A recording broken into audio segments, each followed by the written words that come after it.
Folks, you know how it goes. We're getting closer and closer to election. That means Trump has to actually talk to people, not just talk from behind a podium. ABC News Town Hall, folks. I've seen a couple of clips. All right. Later he actually complained about getting jumped during these clips. Like he was being foisted, you know. He was being attacked, ambushed by these people who have questions for him at a town hall. Now, here's the question. Do we want to attempt to watch the highlight reel, which is 6 minutes, or do we want to make our way through all the individual questions, which total probably up past 1 hour?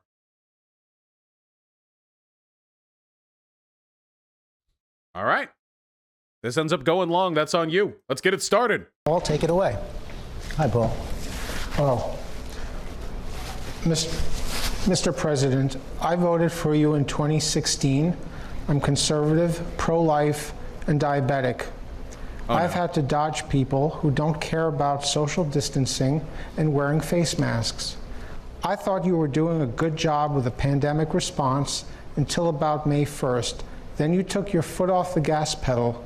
Why did you throw vulnerable people like me under the bus? That is a loaded-ass question. Holy shit. Really didn't, Paul. We've worked very hard on the pandemic. Wait, did he say rude? The bus. Well, we really didn't, Paul. Okay. I thought he opened by saying rude. Okay, sorry. Okay, that would have been amazing. We've worked very hard on the pandemic. We've worked very hard. It came off from China. They should have never let it happen. Every time if you look China. At what we've done with ventilators and now, frankly, with vaccines, we're very close to having a vaccine. If you want to know the truth, the previous administration would have taken perhaps years to have a vaccine.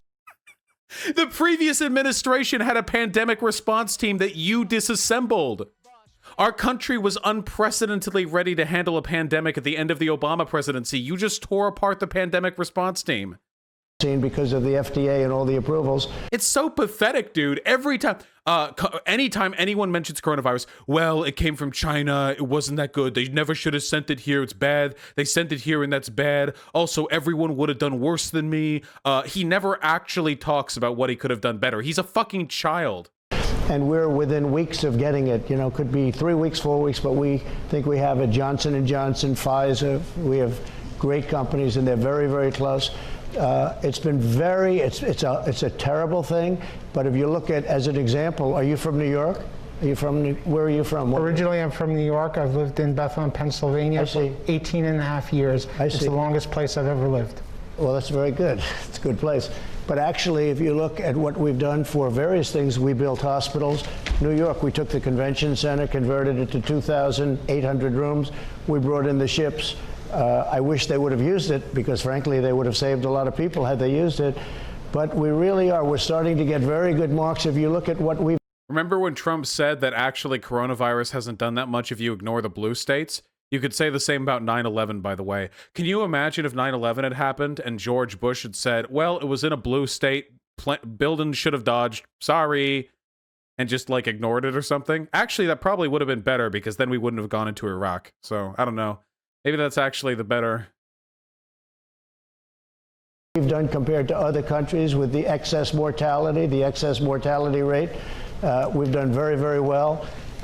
When you see our testing, we're going to be at 84 million tests, 84 million, think of that. And next would be India with about 50 million less. Our testing program. Just complete non-answer from just completely avoiding the actual question. It's far greater. I brought this along today because I think it's something that's really very special. We have a new test that came out literally today. That's just showing you numbers of how well we're doing relative to other countries. But this is actually a new test. Just came out from Abbott. Highly sophisticated. You wouldn't think. It's a piece of really little light cardboard.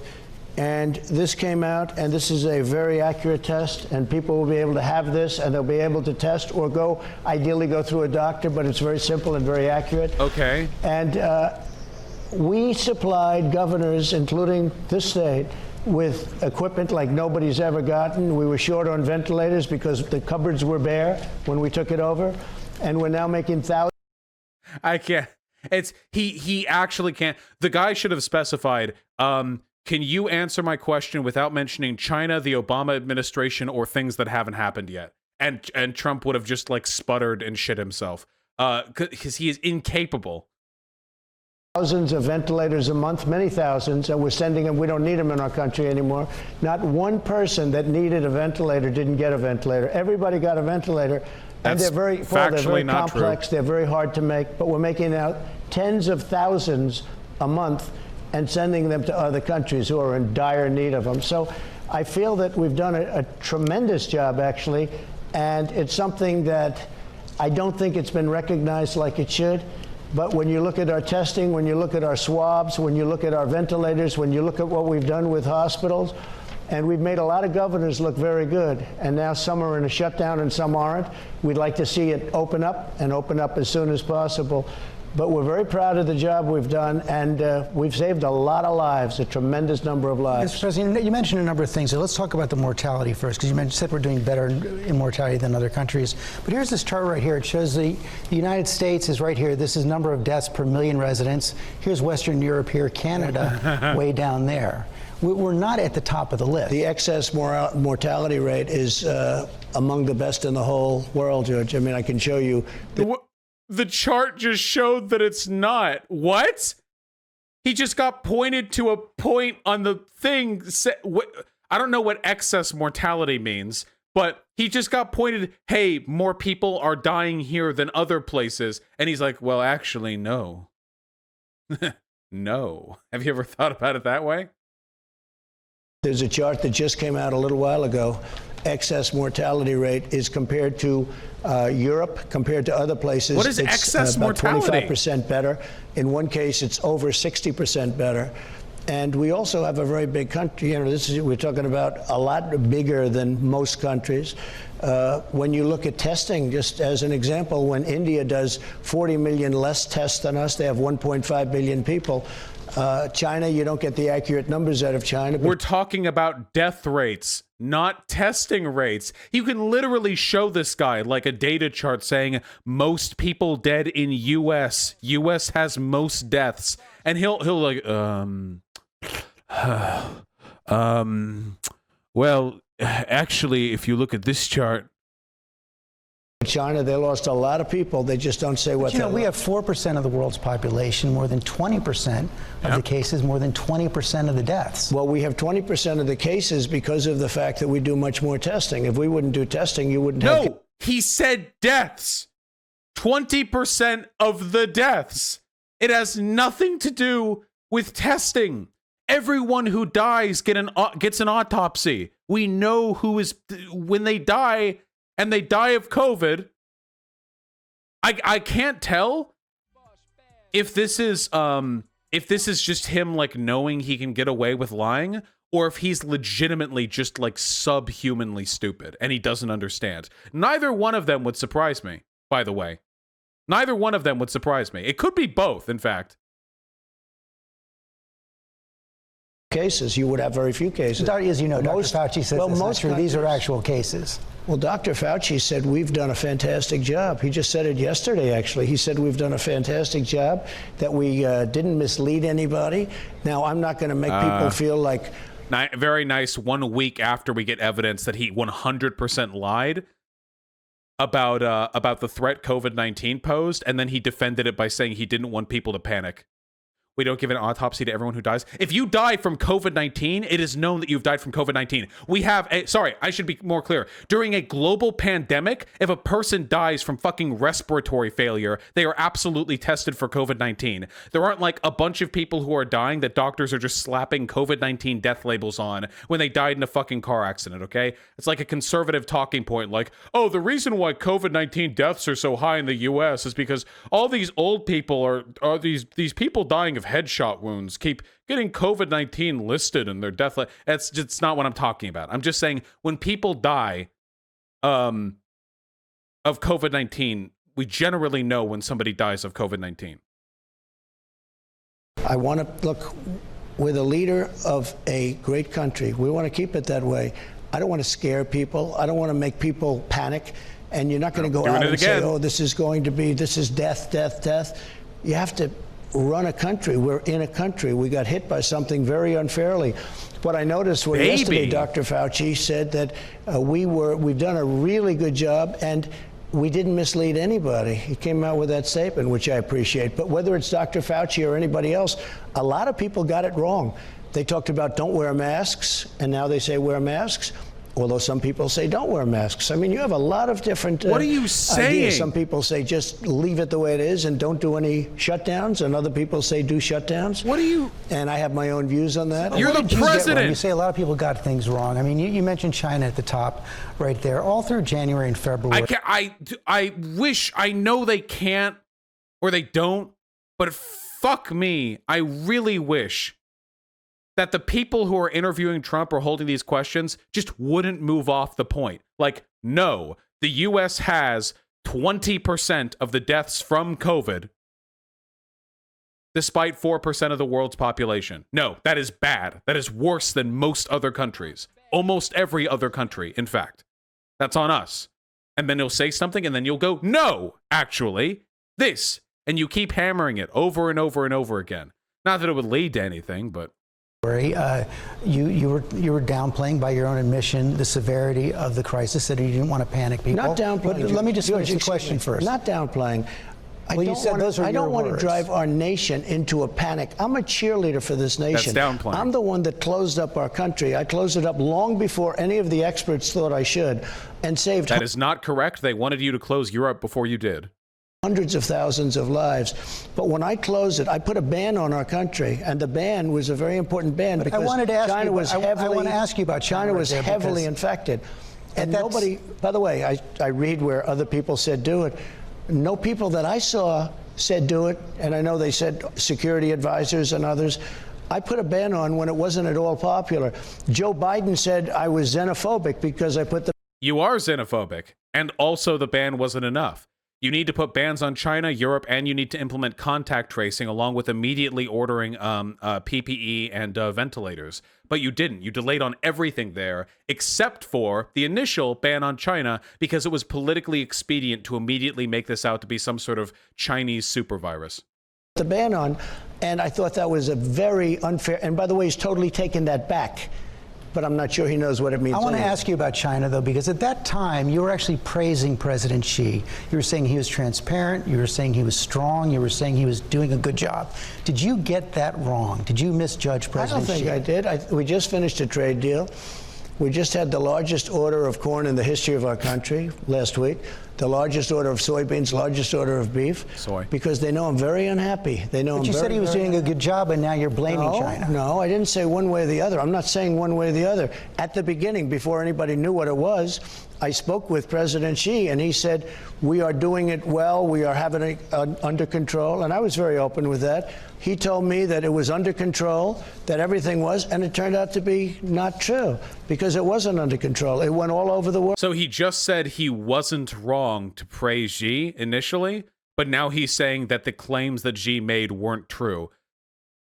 So 188 countries. So I didn't say anything bad about President Xi initially because nobody knew much about the disease. Nobody knew the seniors are susceptible. They thought people would be susceptible, but not just. Wait, nobody knew the seniors were susceptible? Wait. Was that a commonly held opinion at the beginning of the pandemic? Like, well, we don't know. Listen, we know this disease spreads, but will it spread to the elderly? Do you think there's some sort of... No, I mean, nobody knew anything about the disease, but like, what? That's such a weird claim. Yeah, seniors are susceptible to everything more than non-old people. Their immune systems are weaker. You know, the seniors are really a very, very endangered group of people, especially if they have problems with hearts or diabetes or any of that. Hi, nice. everyone. George Stephanopoulos. Shut up. You mentioned masks. We had Julie Bart, who's from Gibsonia, Pennsylvania. Yeah. She's right here. She has a question about that. You voted for... Not all lung diseases target the young, but it's more rare. Yeah, but not generally pandemics. It's like you got chicken pox when you're young, but you can get that when you're old, too. It fucks you over. That's why you get it when you're young, to prevent it. Hillary Clinton last time, I believe. Yes, I did. The wearing of masks has proven to lessen the spread of COVID. Why don't you support a mandate for national mask wearing, and why don't you wear a mask more often? Well, I do wear them when I have to and when I'm in hospitals and other locations, but I will say this. They said at the Democrat convention they're going to do a national mandate. They never did it because they've checked out and they didn't do it. And the Democrats aren't occupying the office of the presidency. You are the president. Biden isn't the president. You are the president. a good question is you ask, like Joe Biden. He's not going to answer, by the way. He's just going to talk about how the Democrats are bad for not doing the thing he isn't doing, even though the Democrats aren't the president. Do a national mandate on masks. He's called on all governors to have them. It is a state responsibility. No, but he didn't do it. I mean, he never did it. Joe Biden hasn't held public office in 4 years. What are you talking about? Is he actually insane? People say that Joe Biden is in cognitive decline. He is, of course. Joe Biden has a stutter. Trump doesn't have a stutter. I think that Trump is way farther gone than Joe Biden, by the way. Joe Biden stutters often, and that makes him look worse. But the shit Donald Trump says is beyond the fucking pale. It is some 19th dimensional horseshit. It is incredible. He was asked a question about him, and he answers by saying the person who hasn't held any public office is a hypocrite for not implementing a national mask mandate, even though he called on the governors to do it. His brain is just melting. Look at his face. He's struggling to keep it together. His jaw's locked to try to keep the fucking skull tilted at the correct angle to prevent the brain seepage. Now, there is, by the way, a lot of people don't want to wear masks. There are a lot of people think the masks are not good. And there are a lot of people that, as an example, Who are those people? Well, I'll tell you who those people are. Waiters, they come over and they serve you and they have a mask. And I saw it the other day where they were serving me. And they're playing with a mask. I'm not blaming them. I'm just saying what happens. They're playing with a mask. That's the group of people you want to not wear masks? The waiters. That's the group of people. That group. That specific group of people is the group of people you don't want wearing masks. So the mask is over, and they're touching it, and then they're touching the plate. That can't be good. There are a lot of people. If you look at Dr. Fauci's original statement, you look at a lot of people, CDC. Wait, that's it? He went to a restaurant and he saw a waiter like shuffle his mask around, and then he's like, okay, so waiters don't like masks. Look at a lot of people's original statement. They said very strongly, George, don't wear masks. Then all of a sudden they went to wear masks. The concept of a mask is good, but it also does, you're constantly touching it, you're touching your face, you're touching plates. So he's not answering, he's just going to impugn the legitimacy of wearing masks. Look at this. He actually cannot take responsibility for anything that he is saying. He can't do it. She asked him, why haven't you done X? And he's like, well, actually, a lot of people don't like masks. Maybe masks aren't that good. He's right. If Dr. Fauci was up there right now, he would be like, wait, sir. Yeah, he's incapable of introspection. Getting this guy out of office is like a matter of existential planetary security. This person is like he's a non-human.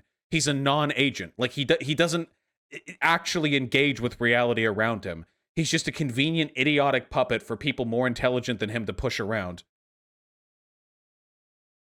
There are people that don't think masks are good. Hi, everyone. George Stephan. Got Johnny Powell right here. She's from Pittsburgh, Pennsylvania. And you actually haven't voted before. How are you? Hello. Hi. My question is... Don't dehumanize people for fuck's sake. Nah, dude, fuck you. 200,000 people are dead because this dipshit is categorically unfit to run for office. Nah. Come on. Don't dehumanize groups of people you can reach out to, but Donald Trump wants you dead and he wants me dead, okay? Jesus Christ, this is not the time to play fucking civility politics. If you believe it's the president's responsibility to protect America, why would you downplay a pandemic that is known to disproportionately harm low-income families and minority communities. Yeah. Well, I didn't downplay it. I actually, in many ways, I upplayed it in terms of action. My Did you not action was admit very to it strong. yourself, Yeah, saying that because you- what I did was with China, I put a ban on. With Europe, I put a ban on. And we would have lost thousands of more people had I not put the ban on. So that was Is this going to be the same? It's going to be the same NPC talking point. I can't do it again. called action. Another month. Well, they were Americans. I mean, the holes in were if you have somebody in China that's an American citizen, we had to let them in. I mean, there were actually some people that said, well, once it got going, they said, wait a minute, that is really a heavily infected place. And we had a case where, country, look, I created, we all created together. You helped everybody. The fact is, we created the greatest economy in the history of the world. Best employment numbers for African American, Asian American, Hispanic American women, everything. The best employment, high school, no high school, college. We had the best economy we've ever had. 160 million. What about real wages? What about income to productivity ratio? What about ratio of wages to rent? No? No actual real metrics for determining the strength of the economy, just Wall Street investors? People, almost just short of 160 million people. We were never close. And then somebody comes in, and then somebody else, doctors, and they start talking about the pandemic and about closing. They want to close up our country. I said, wait a minute. We have the greatest country, the greatest economy, and it was coming together even in terms of unity because it was so successful that people that weren't getting along were starting to get along good. I wouldn't even, I wouldn't even let him go off on these talking points. Like, it would be, here's the question, answer, answer, answer, answer. Dr. Fauci and I say we have to be prepared for we have to hunker down. We have to be prepared for a possible second wave. I understand that you don't want to panic people. You said you want people to be calm. You've often talked about Winston Churchill and FDR, and they did reassure people. They were strong. They did keep people calm, but they also were straight. They said this war is going to be tough. It's going to be a real fight. We have to persevere. So when Churchill was on the top of a building and he said, everything's going to be good, everything's going to be calm, and you have the Nazis dropping bombs all over London, he was very brave because he was at the top of a building. It was very well known that he was standing on buildings and they were bombing. What? And wait. First of all, he didn't give a speech during a bombing run. Hold on. Okay, first of all, fuck Churchill. Second of all, Churchill wasn't on top of a building during an air raid. It wasn't in the middle of an air raid that he stood up there, just like bombs going off, him like screaming to get over the noise. Like, no, they could tell when the planes were coming. Like, they did know. They had air raid sirens. So that's irrelevant. Third of all, Churchill did encourage his population to keep calm, but he didn't lie to them. That's the thing. He didn't lie to them. That's the critical distinction there. He didn't deny that the Nazis were coming. He didn't deny that hard times were coming. He didn't deny that they may actually have to end up fighting on the shores of England, which they didn't have to, thankfully for them. But he didn't deny the possibility. Can you imagine if Churchill had gone up there and he'd been like, yeah, well, yeah, keep calm, just like... There was like one air raid, but you know, the air raids are going to be done within a week, within a month. Probably nothing more is going to happen. You know, that's pretty much on the you know, the tail end of things. And yeah, it's going to be good soon. And then it kept happening over and over and over again. No. He says everyone's going to be safe. I don't think that's being necessarily honest, and yet I think it's being a great leader. But he said, wait, what? Necessarily honest. And he says everyone's going to be safe. I don't think that. He did not say, wait, he did not say everybody is going to be safe. At no point did he guarantee during World War II that everyone was going to be safe. That's being necessarily honest. And yet I think it's being a great leader. But he said, you're going to be safe. Be calm. Don't panic. And you had bombers dropping bombs all over London. So I guess you could say that's not so honest, but it's still great leadership. So do you think it's okay to be dishonest? No, the moderator should not be buying into this. You shouldn't do this. Canada 420, you're going to get banned if you don't stop spamming.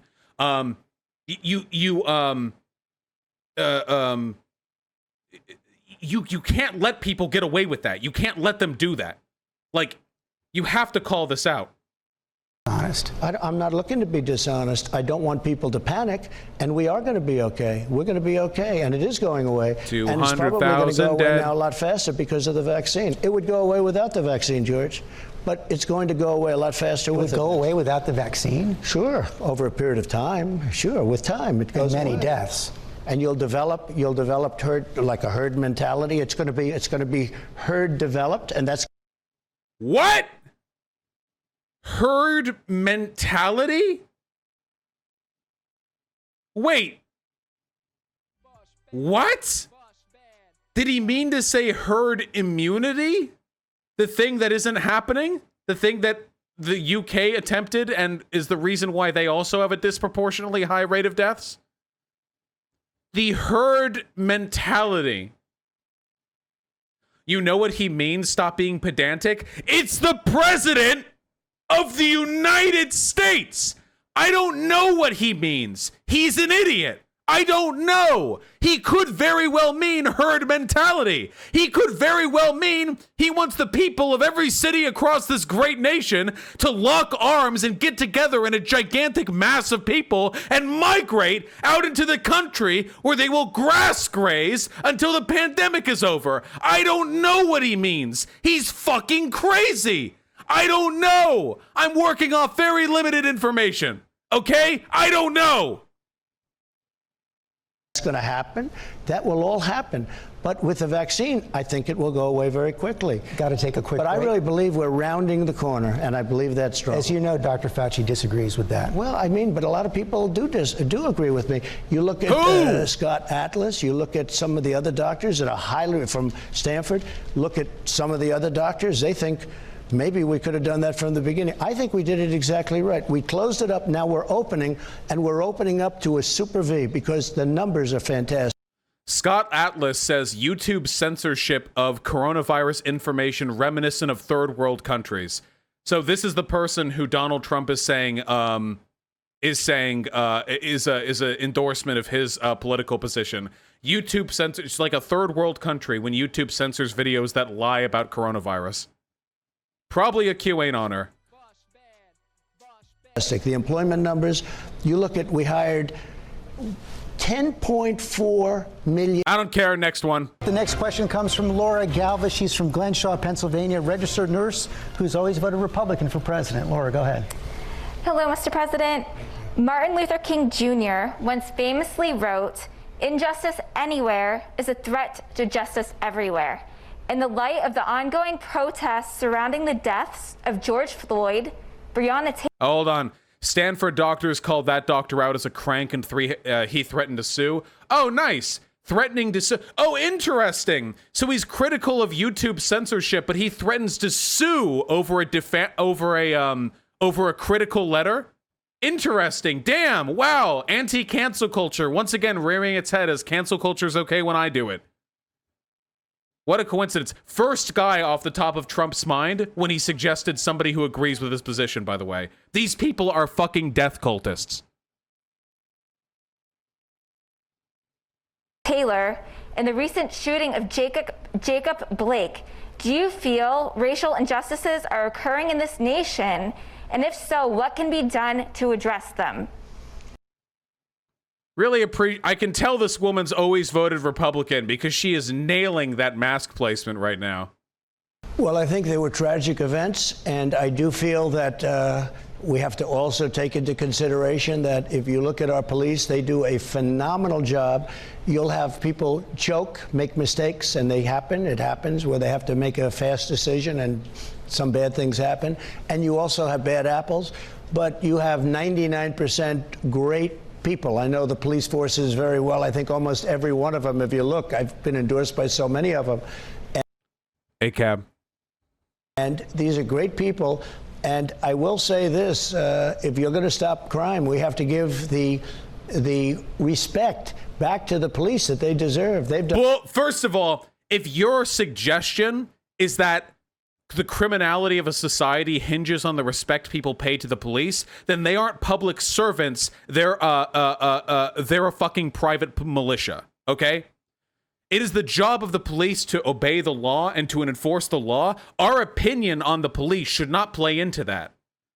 The idea that you'd be like, oh, yeah, well, police are doing some bad things, but like, hey, people don't like the police that much. So, hey, so who's really in the wrong? I can hate the police if I want to. I can look at the police. I can stare daggers at them. I can call them any word in the fucking book if I want to, okay?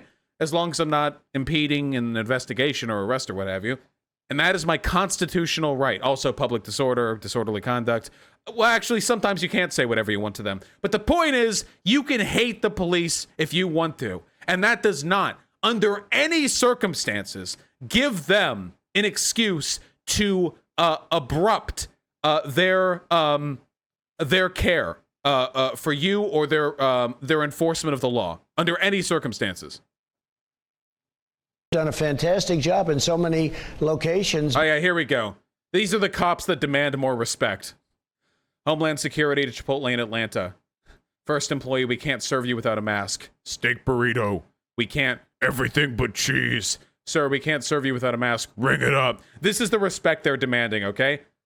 Officers want to be able to walk into any Chipotle in the nation, and they want their goddamn steak and cheese, non-cheese burrito. They want their fucking steak burrito, and they don't want to have to wear a goddamn mask, okay? When cops talk about respect, that's what they want to be able to do while talking to you, and you have to look them in the eye too. Respect to a cop is you will open your mouth and keep your eyes wide open while they cough in your face, okay? That is what respect means. The only respect we owe police officers is to not impede them in their responsibilities and their duties when they're actually doing their responsibilities and their duties, okay? Which they are very often not. And under those circumstances, civil disobedience is very often morally justified. These are operating effectively as a private militia. They have different political allegiances than us. They have different ethical systems than us. They don't give a fuck about you. They don't give a fuck about the law. There are good individual cops, but as an institution, there's a reason why they overwhelmingly vote red, okay?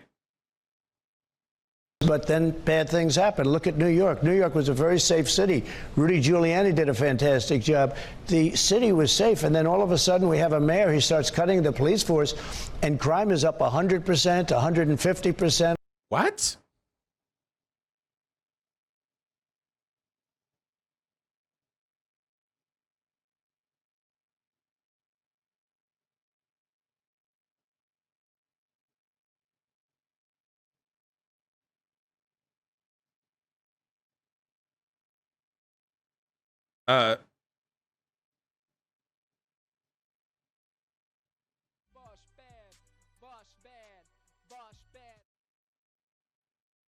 I mean, overall crime, November 2018. When did the current mayor take office? Now, right now, crime is rising all over the country because of coronavirus, because it's led to a lot of civil unrest. In 2013? Yeah, okay. Yep, looks like it's going down. 94, 96, 97, 98, 99, 2000, 2001, 2002, 3, 4, 5, 6, 7, 8, 9, 10, 11, 12, 13. Interesting. After the current governor of New York took office, things actually declined even further. Like, there was an additional drop. Yeah. What is this 150% increase in crime? Calvin Guerra in YouTube chat? Howdy, Calvin. We got to talk sometime. Anyway, back to it. And I saw one form of crime up 300%. So Wait, Vosh, is it true you can just shit talk cops randomly? Because that just means you're going to get in trouble, mate. Wait, I think I just clarified that if you shit talk cops, they'll find an excuse to arrest you, usually. I think it's very important, whether you talk Seattle, where they have very good police, but they're not allowed to do their job. You have to allow... How are they not allowed to do their job? The police to do their job. I agree with you. Those events are terrible, but we have to allow the police to do their job. Otherwise, crime is going to soar. Now, the problem is that in Democrat, usually liberal Democrat-run cities, we have tremendous problems. The top 10 most unsafe cities are run by Democrats. You go into the top 25 and top 35. Most big cities are run by Democrats because big cities tend to have a large diversity an immigrant population, a diverse and immigrant population, and those people tend to vote Democrat, and it is in those positions of immigrant and of ethnic unrest that these problems tend to arise. Calvin said to hit him up. Gotcha. Almost every one of them is run by Democrats. No cash bail, just weak policies on crime. We have to give the police the respect that they deserve, and we have to give them their mojo. We have to let them protect us. How about what again? Like he's not signaling to any specific policies here. He's literally just like, we need to lick the boot harder. We need to deep throat the boot tip. That's what we need to do. That's the main issue. That's the reason why crime has been going up lately, except it really hasn't. Crime has been going down on average. It is because we have not been simping for cops hard enough. About that horrible crime that took place 2 days ago, where this terrible human being walks up to a police car with two people sitting in the car, and he starts shooting bullets right through the glass, right in their face, and just has destroyed. I mean, I hear they're going to make it, but they're going to have a hard time ever being the same. Mr. President, you're right. And it's just a terrible thing. That was monstrous. There's no question about that. But can't help but notice you didn't answer the fucking question. Yeah, this question is supposed to be about racial tension, so of course cops spent 2 minutes virtue signaling about the police, and then made mention about how, well, actually, maybe we need to be even tougher on crime. That's the real problem here. People look at the statistics. But that's a lack of respect. When somebody can do that, that's a lack of... It's not a lack of respect doesn't mean you kill the cops. A lack of respect means you don't respect, okay? What we're trying to establish here is the idea that if we aren't desperately simping for cops 24/7, if we're not letting cops fuck our wives, that's what Trump is suggesting right here, okay? It's like the old law with the capitalist, you know? If a man with a top hat walks by a street and he sees you walking with your wife, he gets to fuck your wife. Well, we're getting the modern day thin blue line variant of that, which is at any point, cops can falsify information to get a no-knock warrant, bust down your door, shoot your dog, rape your wife, and then walk out. And if you don't accept that, then you are implicitly responsible for any other person who murders a cop at any point in time, anywhere else in the country. Because you don't respect the police enough. Of respect. There's no retribution. They feel there's no retribution. This guy walks up to a police car and he starts shooting point-blank range at two innocent people. You can't let that happen. You have to be very tough on crime. We don't let that happen. It is against the law to do that. Whereas it is currently lawful for police officers to just invent excuses to murder black men. We don't let that happen. It is against the law. When it comes to things tough on crime, but also obey the rules and regulations for policing. And you talk about police choking, you talk about bad apples, but a lot of people look at the statistics. Black Americans more than 3 times more likely than white Americans to be killed by police.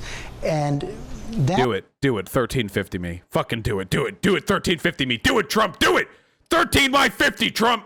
That indicates that this just isn't bad apples. This just isn't choking. This is a real systemic endemic problem. Do you believe that? What will you do to address it? So I just saw a poll where African Americans in this country, black communities, are 81% in favor of having more police. They want more police. They want protection. I forgot the Trump special where you just do a complete non sequitur and don't address the thing you were asked. They suffer more than anybody else by bad police protection.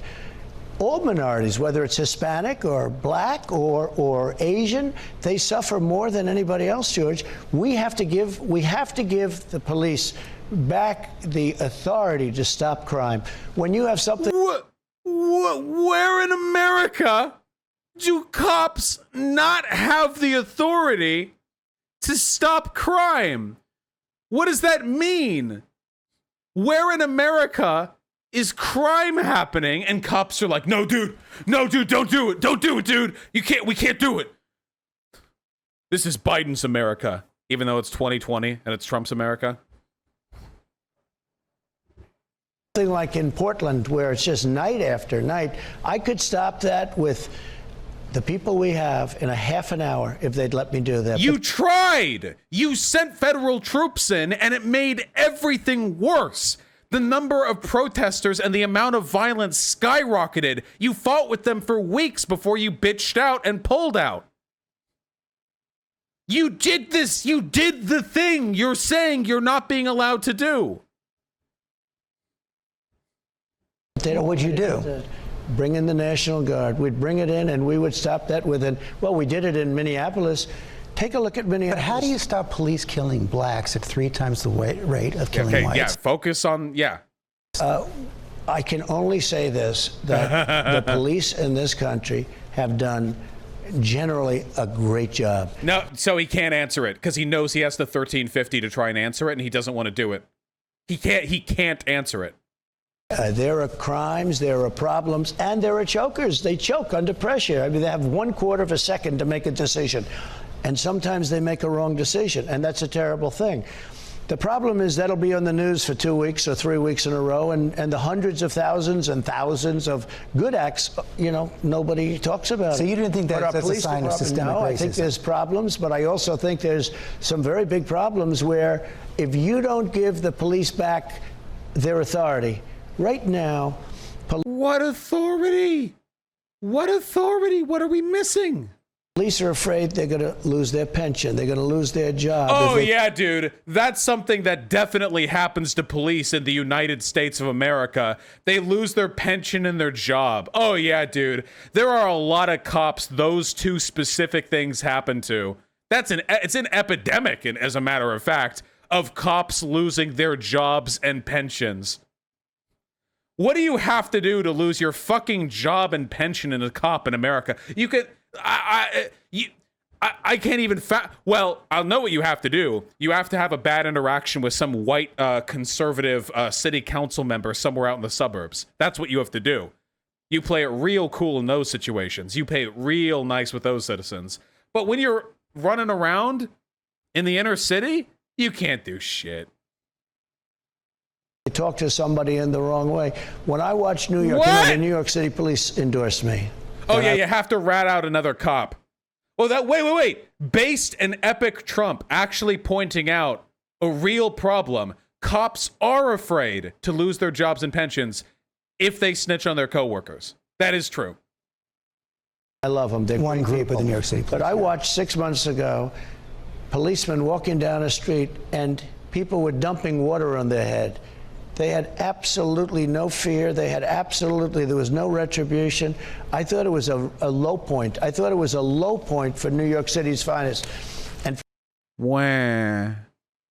Oh, no, what?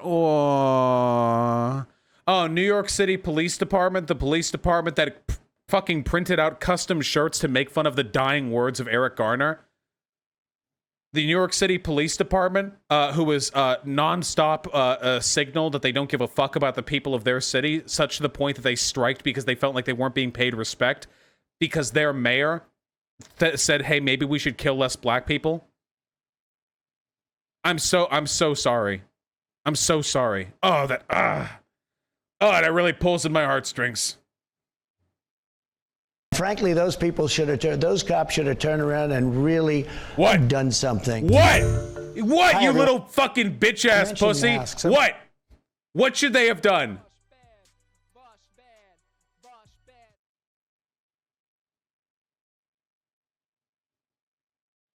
The next question comes. Another question on this subject from Pastor Carl Day. He's from Philadelphia, voted for Jill Stein last time. How you doing, Mr. President? Good. You've coined the phrase, make America great again. Right. When has America been great for African Americans in the ghetto of America? Are you aware of how tone deaf that comes off to African American community? Well, I can say this, we have tremendous African American support. You've probably seen it in the polls. We're doing extremely well with African American, Hispanic American at levels that you've rarely seen a Republican have. If you talk about... that's the key word right there. Rarely seen a Republican have. That's a very critical... Whoa, sorry about that. Ad for a news site that I'm trying to look at. It's a very critical distinction there.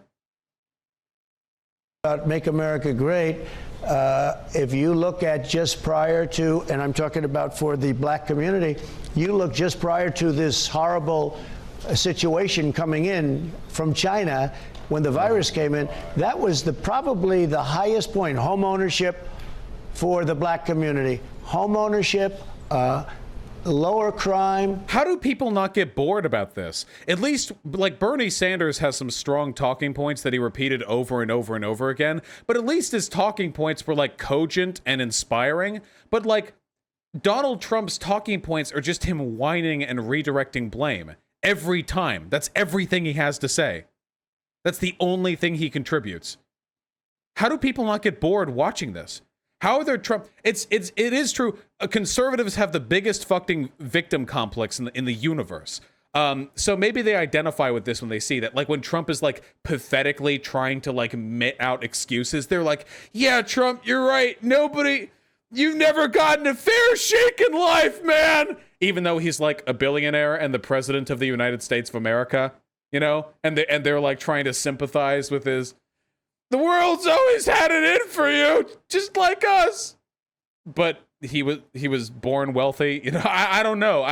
That's the only explanation I can think of. They just like getting off on the downstream sort of, you know, sense of victimization. The best jobs they've ever had, highest income, the best employment numbers they've ever had. If you go back and you want to look over many years, you could just go back 6 or 7 months from now. That was the best single moment in the history of the African American people in this country. Better than Lincoln. Better than LBJ. The best moment. Dr. King has nothing on me. I think, you know, I would say. Well, I mean, your statement is, though, make it great again. So historically, the African-American experience, especially in these ghettos that have been redlined, historically, these ghettos that have systemically been set up and treated the way that they have been, the conditions of the drugs, the guns, and everything else that actually created the symptoms for what we see, that you profess to be just the Democratic. Also, thank you for the link in chat. I just want to reiterate to you guys, because Republicans nonstop talk about this black unemployment rate thing.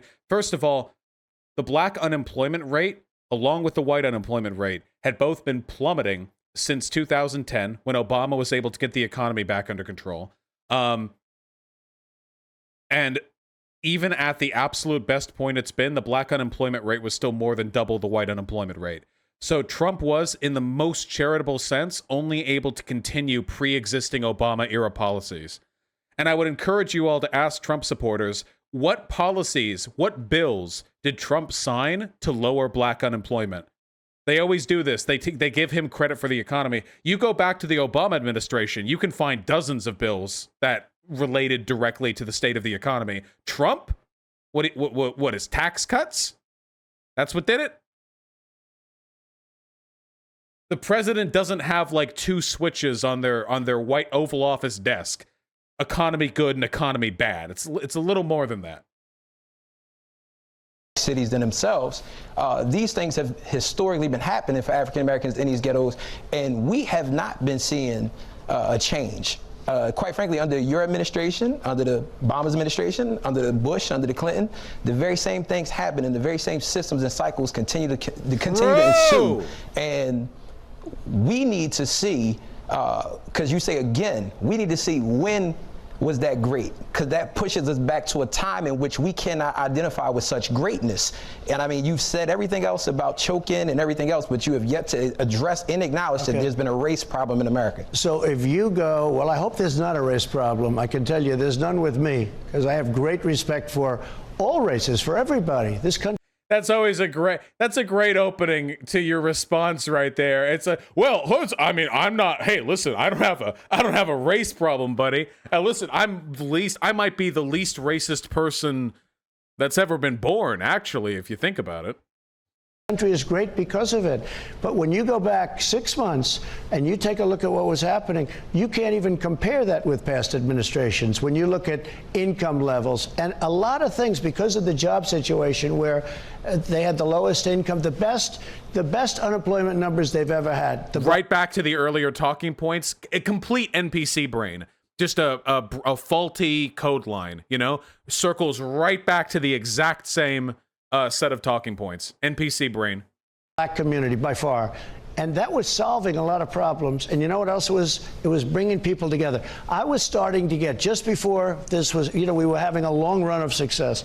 I was starting to get calls from Democrats that, hey, it's starting to work. Let's get together. People that you would never have thought this would have happened with. There was going to be unity, but unfortunately that was hurt because we got set back. But now, I think next year is going to be one of our... Wait, what? We were doing so good. We were doing so good. Even the Democrats they were calling, they were like, Don, I can't come out with this publicly because the cancel culture mob will silence me. But you've been doing great for blacks, Don. You've been doing great for blacks. Is that what happened? Our best years economically. But income equality is still, but income equality is higher. So, I mean, jobs can be produced, but at the same time, in a lot of these big major cities where African Americans are underserved, under-resourced, that's an $8 hour job. Does not mean that they can necessarily afford to live where they have to live or where they've been living at for the last 20 years. Well, the income inequality, which I agree with you, is a problem. I always agreed with that. But if you look past the tax cuts under President Obama and Biden, the income inequality was phenomenal. It was record-setting. It was record-setting, and now the records have been set higher. That's true. It was record-setting, and now it's worse. It's getting worse now. Well, we're talking about a plague coming in. Before the plague, we were doing very well. Now we will soon be doing well. No, calm on that. No. Before the plague, it was worse than ever, and now it's even worse than ever. Because we're going to have a fantastic third quarter. You're seeing the numbers come in. I think you're going to have a GDP that's mid-20s. And see, this guy's like, dude, income inequality is going to get better. The GDP is going to get higher. This dude, I don't think this guy knows what the fuck he's talking about. I don't think this guy has any idea what he's talking about. Dude, the GDP is going up. Income inequality is going to go down. He has no fucking idea. Soup brain. His talking points are just a mishmash of shit that he gets from TV and from his fucking preppers, dude. I almost feel bad for Trump. No wonder he felt like he was ambushed here because people are asking him questions and then asking him follow-up questions. It reminds me of all the conservatives I debate where they think it's a sneaky debate tactic to ask you what you actually believe rather than just letting them ramble, you know? I feel bad. Like, this is like elderly abuse, you know? We talk about this with Biden, but Trump gets sent out here to be asked questions by real human beings. He's clearly not prepared for this. Maybe much higher. Somebody said 35. I don't know. These are all records we're talking about. And you're going to have a very good, economically, you're going to have a very good year next year. But I agree with a lot of the things you say, but you have to look back because we really had it going well. Had we not been hit by this horrible disease that came into our land and all over the world, by the way, came all over the world, we would be in a position where I think income inequality would be different. It was really getting there. We were really driving it down, we have to move on. But even before... No, you can't let him get away with this. The income inequality was continuing to go up throughout the Trump presidency, and then it spiked because of coronavirus.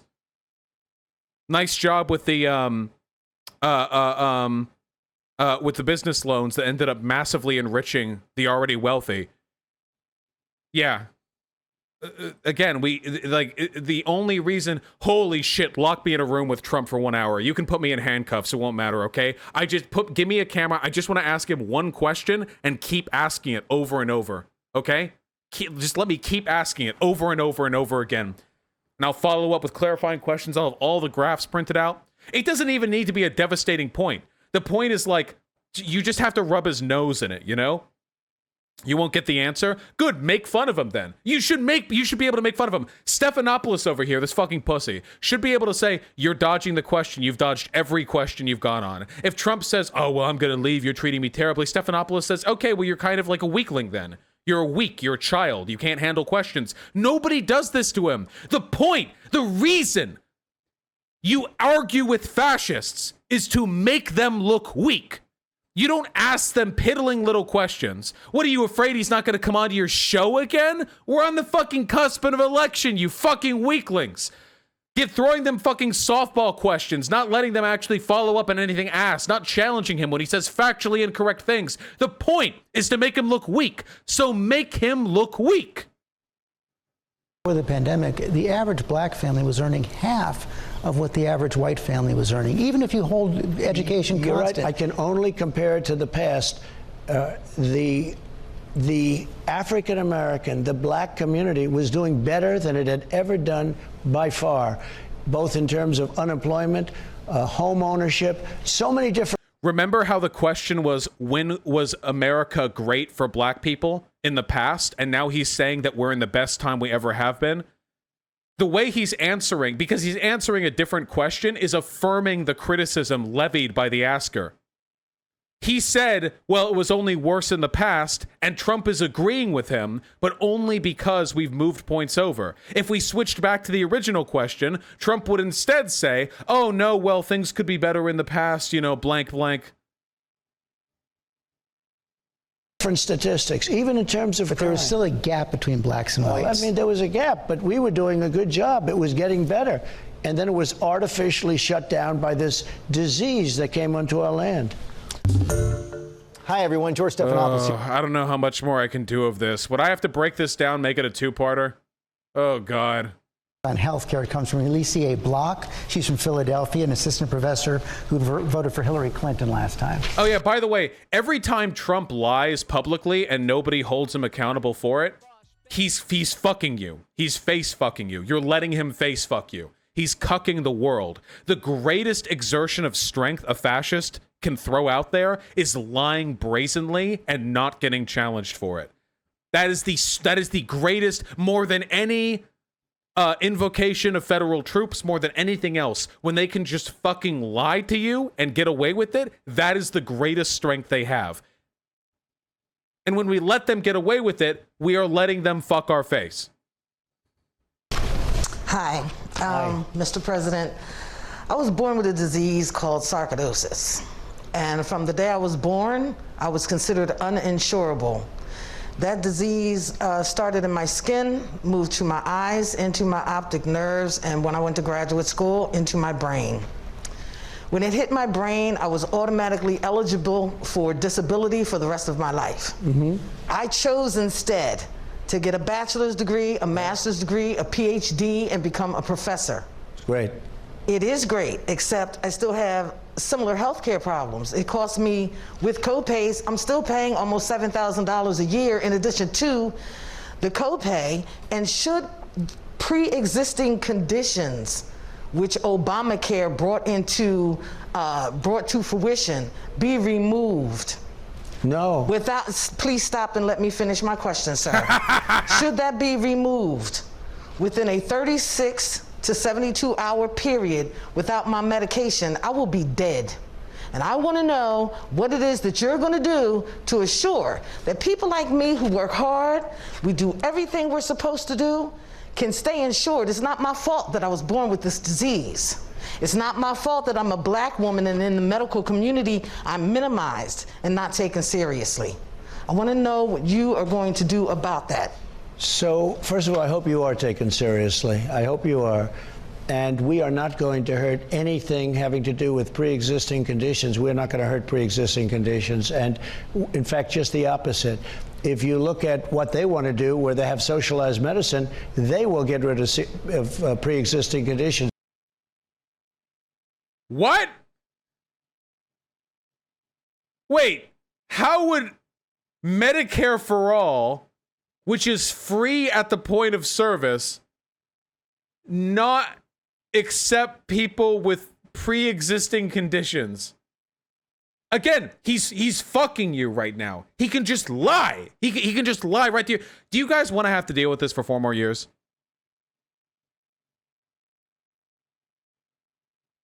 You realize that at least, like, Biden will be a dawdling little shit and he'll lie to our faces sometimes. But like this? Nobody lies like this. Reagan didn't lie like this. Nixon didn't lie like this. Not even close. There was a, comparatively, for Reagan and Nixon, a strong adherence to reality compared to this. almost everything Trump says is factually inaccurate. He doesn't just lie about the big, holy shit, guys, in chat, I know how woke you are. Obviously, Nixon and Reagan lied. Obviously, that's the point. It's a comparison. Trump lies about everything. Everything he says is a lie. Have you ever watched a Trump speech where he factually handled any issue? Now, I'm not saying Trump is necessarily worse than Reagan or Nixon. I don't believe that. But when it comes to just the sheer brazenness with which he will reject reality, he is unparalleled. If they go into Medicare for All, which is socialized medicine, and you can forget about your doctors and your plans, just like you could forget under President Obama. He said you can have your doctor, you can have your plan, and that turned out to be a lie. And he said it 28 different times, at least. We have 28 different times. What does that have to do with pre-existing conditions, and what does that have to do with socialized medicine? You can have your doctor, you can have your plan. Well, it's not true. But what we're doing is we're going to be doing a health care plan, pre-existing, protecting people with pre-existing conditions. As an example, yourself, it sounds like that's exactly perfect. That's exactly what we're talking about. Remember, by the way, Republicans have had 12. You guys said 4 years. They've had 12 years. They had the entire Obama administration to come up with a Republican health care plan and the Trump administration, and they couldn't even repeal Obamacare. And they didn't have anything to replace it with. They have had 12 years, half of my lifetime, to prepare an alternative to the Affordable Care Act, and they have not. We're going to be doing a health care plan very strongly and protect people with pre-existing conditions. I will say this, they will not do that because they have socialized. I have to stop you there. I just have to stop you there because it's just on a couple of points. Number one, Joe Biden has ran against Medicare for All in the primaries, but much more importantly, Obamacare guaranteed people with pre-existing conditions could buy insurance, guaranteed they could buy it at the same price as everyone else, guaranteed a package of essential benefits, guaranteed that insurance companies couldn't put a lifetime limit on those benefits. You fought to repeal Obamacare. You are arguing. Well, I essentially did. You're arguing in the Supreme Court right now to strike it down. That would do away with pre-existing conditions. So that we can do new health care. But you've been promising a new health care plan. I interviewed you in June of last year. You said the health care plan would come in 2 weeks. You told Chris Wallace that this summer it would come in 3 weeks. You promised an executive order on pre-existing. I have it already. But you've been trying to strike down pre-existing conditions. I have it already, and it's a much better plan for you, and it's a much better plan. And what is when you say Obamacare, I got rid of the individual mandate, which is the worst part of Obamacare. You're striking down the whole law. Wouldn't pertain to you, but it pertained to a lot of people where they were going literally bust because they didn't want to have health insurance and they were paying for it anyway, and it was no good. Obamacare was a disaster. Obamacare is too expensive. The question was not about Obamacare. Premiums are too high. It's a total disaster. You're going to have new health care. And the pre-existing condition aspect of it will always be in my plan. And I've said that loud and clear. But you haven't come up with it. And we got rid of the individual mandate, which essentially ended Obamacare. And I had a decision only to make. Because you're arguing George, for it. I had a decision to make. Do I run? We gutted out the worst parts of Obamacare. Now I have to make this decision. This is 3 years ago. Do we run Obamacare well and do a good job and do the best, even though it's never going to be very good? Or do we let it run badly? Probably letting it run badly would have been a better political decision, but I couldn't do that. We have run it so much better than Obama. What? So he wanted to get rid of the Affordable Care Act, but then he tried to get rid of it, but then he couldn't, but he did get rid of the individual mandate. But then he actually ran it better than ever, but he didn't have to because if he didn't, it would have made him look better. What the fuck is going on? He gutted it.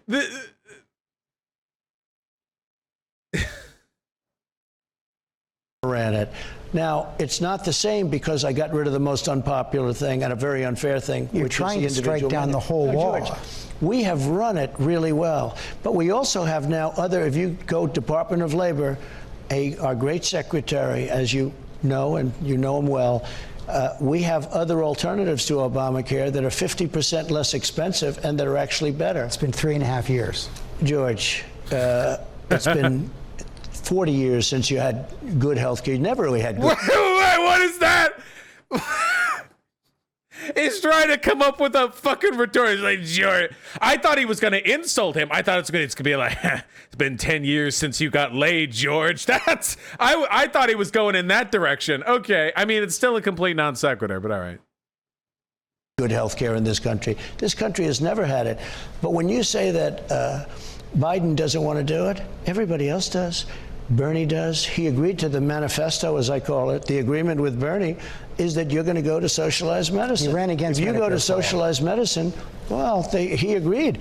And Harris, who he today said Harris Biden because he thinks she's president, Harris, and someday you'll have to explain that one to me, but Harris is all for doing that. She wants to go to socialized medicine. So you no longer have your doctor really, and you no longer have your plan. And Joe can say all he wants. He's only doing it because he sees his poll numbers going down so substantially. But Joe can say all he wants about health care. You know, Obamacare has been a failure from day one. It's too expensive, whether it's the premium or whether it's the cost generally. And they don't have their doctors and they don't have their plans. We're going to have a very good health care. I think maybe a great health care for less money. Hi, everyone. George Stephanopoulos here. Thanks for checking out the ABC News YouTube channel. If you'd like to get more videos. I don't know why I bother trying to like look up 538 polling to try to disprove any of the shit Trump says live. So Biden's like plummeting in the polls, but he's basically exactly where he's been the whole time. I don't know why I bother at any point trying to fact check any of this bullshit. Holy fuck. Well, we're on a roll. Next question comes from Alexander Stamen from Pittsburgh. Sat out the last presidential election, I believe. Unfortunately, so I did. Good evening, Mr. President. So I'd like to ask regarding your recent comments about our United States soldiers and referring to them as suckers. Hey. Could you say that again? Our United States soldiers referring to them as suckers, and particularly the late John McCain, our prisoners of war, as losers. Okay. It was a fake statement. And go ahead. Recently requesting to ban amputee veterans from a military parade. How do you expect to win back the support of our military, their families, their friends, and military supporters? It's easy because I never made those statements. They were never made by me. They said they were corroborated by a fuck ton of. I don't know about the amputee shit. I haven't heard that claim before. But the losers and suckers comment about the veterans has been corroborated by multiple people. I stood over the grave of soldiers killed many years ago, and I said they were suckers. I never made that. Do you know we had 26 people as of today come out to say it never happened, and many people were there. Then they said about the rain didn't happen, and that wasn't the reason. The Secret Service said... Here we go. Trump didn't want wounded veterans to attend a military parade because no one wants to see that. God, dude. The American people may be cucked by Trump, but nobody's more cucked than our vets. If you're a veteran, Trump hates you because you're an idiot and he's a winner. Can you imagine that? Dude. Disabled veterans are supposed to be the most venerated people in our fucking society. These are people. Now listen, this is all military propaganda bullshit. If you die for America in America's current state, I do think you're a sucker. I will say you have been suckered. Yeah, for sure.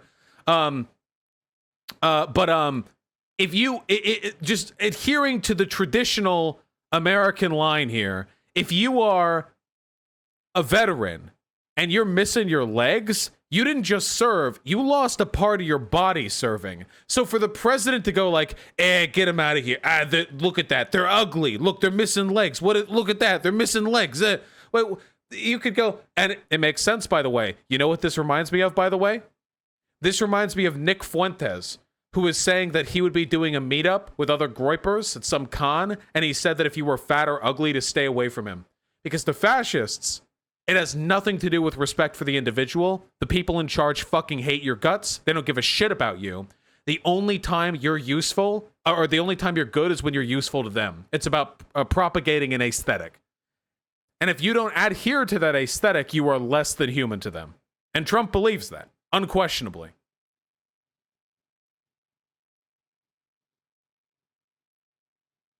We have a statement from them. They said that we could not travel because the helicopter couldn't be used. We would not be able to travel because when you do that through a major city, it takes them days to get it prepared. I wanted to go anyway. I said, let me just go separately in a car in disguise. I don't care. I wanted to be there so badly. But the statements never happened. They were lies. As far as John McCain. Oh, yeah, dude. Oh, absolutely. Oh, they told me I couldn't go to pay respects to the veterans. And I said, God damn it.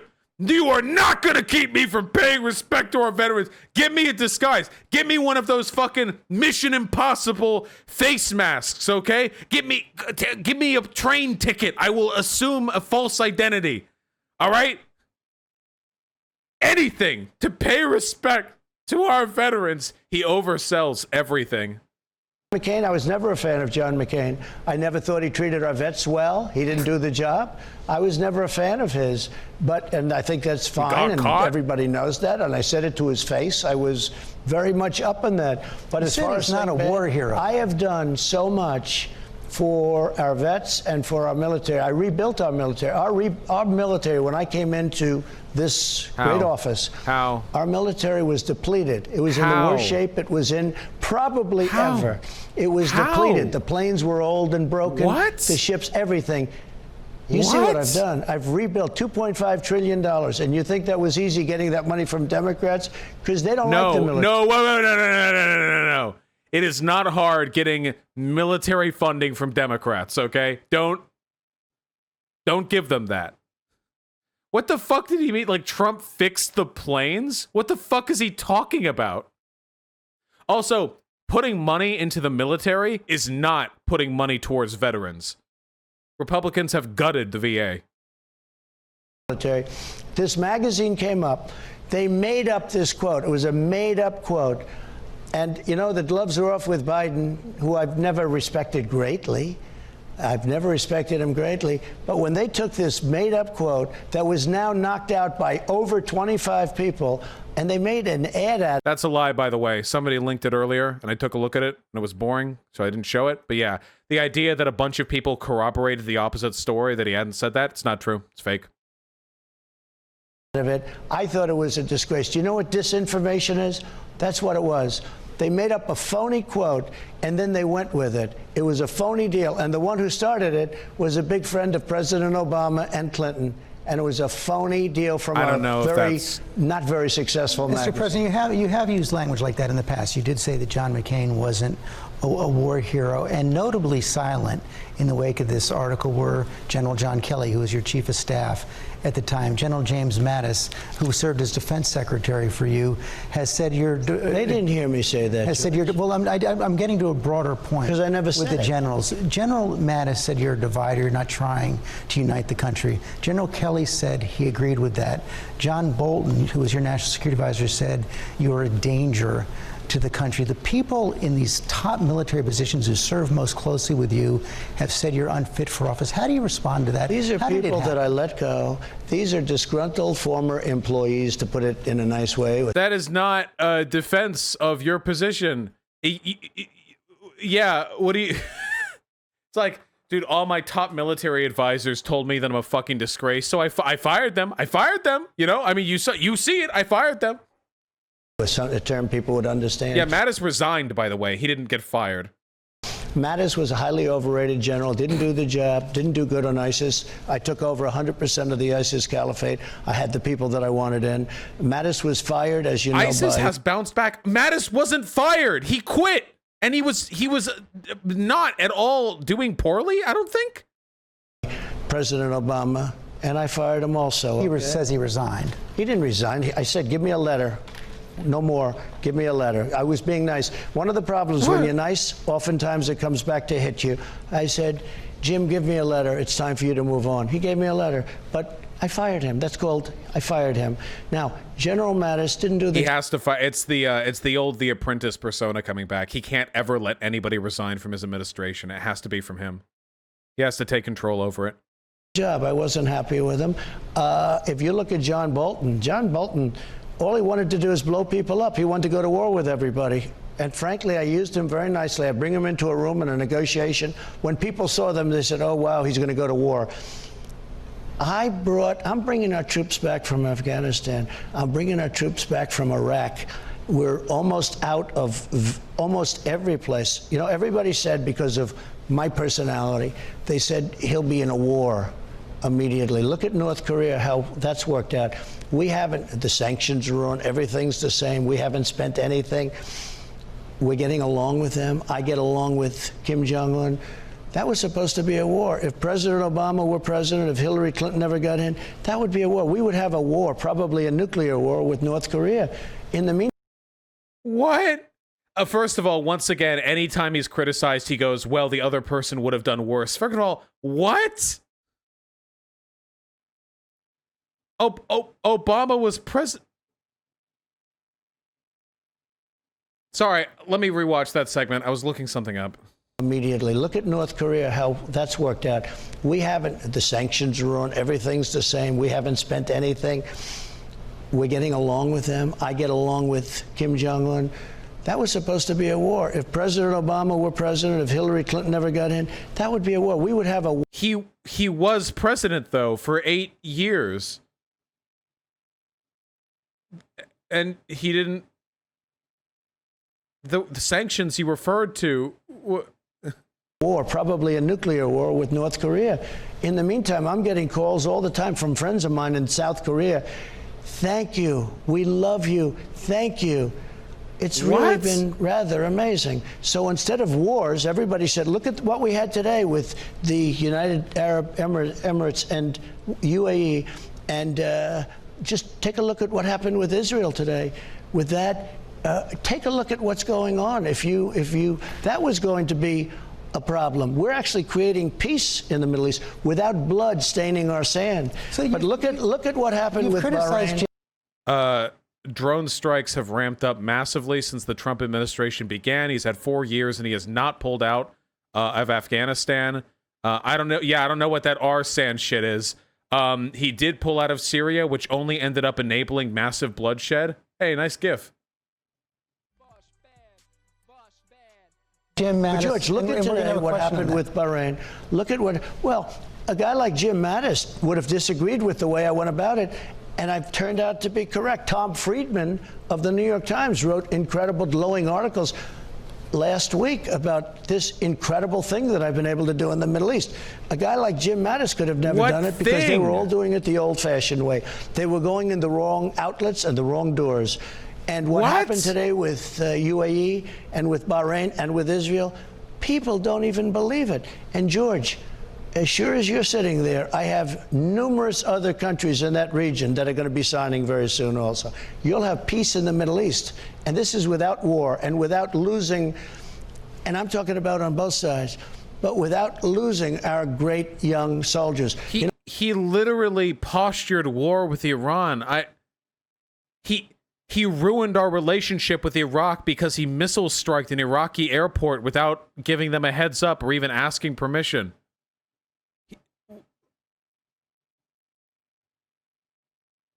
You know, I go to Dover and I greet oftentimes soldiers coming in and they're dead. And there's no sadder what was the original question? What are we even talking about anymore? Than to sit with a widow or a mother and watch these big, massive cargo planes, and that back opens up, and these incredible Marines are walking off a casket, and they were killed in the Middle East, and in many ways, nobody even knows why. Going there was the worst decision in the history of our country. We've spent $8 trillion, and we've lost thousands of lives, but really millions of lives, because I view both sides, okay, if that's okay. Millions of lives. Oh. Thank you very much. Much appreciated. Glad of you to take into consideration the all the dead Arabs while you ramp up drone strikes and posture war with Iran and continue to ally with Saudi Arabia, responsible for perpetuating terror in the region and against us. This was the worst decision. And by the way, Iraq did not Saddam Hussein did not knock down the World Trade Center, in case you don't know. I'm sure you do know that. What? They said they had weapons of mass destruction. Wait. You can't say it wasn't Iraq without acknowledging that it was Saudi Arabia. You can't do it. Then who did?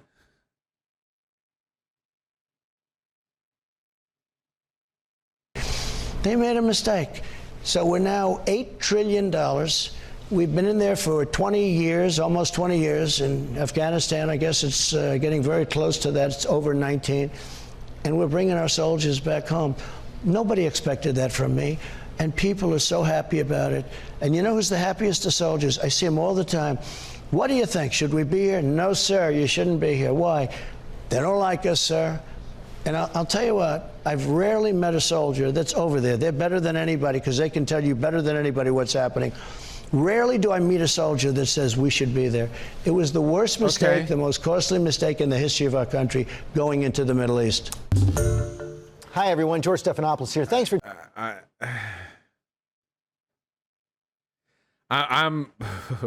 I'm getting Joker pilled over here. We got 4 more clips, baby.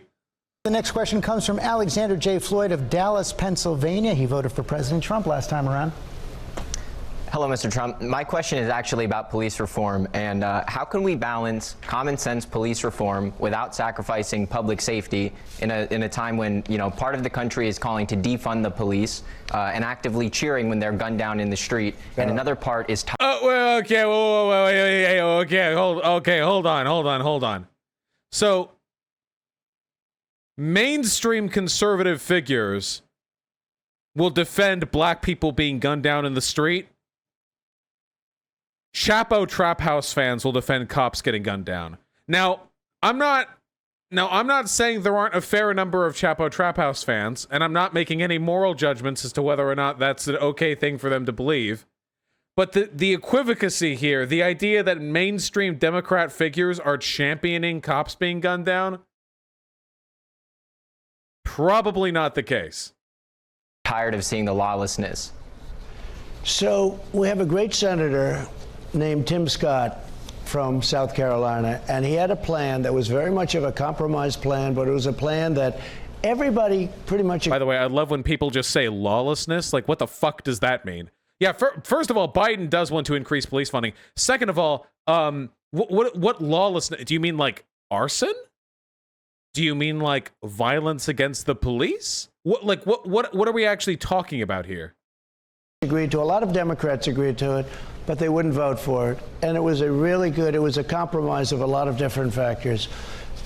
And it didn't get done, and it should have gotten done. And it could still be out there, it could still be resurrected very easily, but they just didn't want to do it. Because I think the Democrats are viewing this as a political issue, and I probably agree with them. I think it's very bad for them, because we're about law and order. We have to be about law and order, otherwise you're going to see your cities burn. And that's the way it is. If we can do a plan like Tim Scott's plan, which is really, it goes far enough, but it doesn't take the dignity away from our police. We have incredible people. They've been protecting us for a long time. Wait, what? Wait, does anyone have what Tim Scott policing plan? Does anyone know what this is in reference to?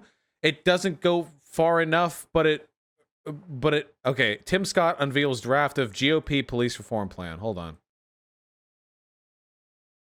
Senator Tim Scott, the only African-American Republican senator.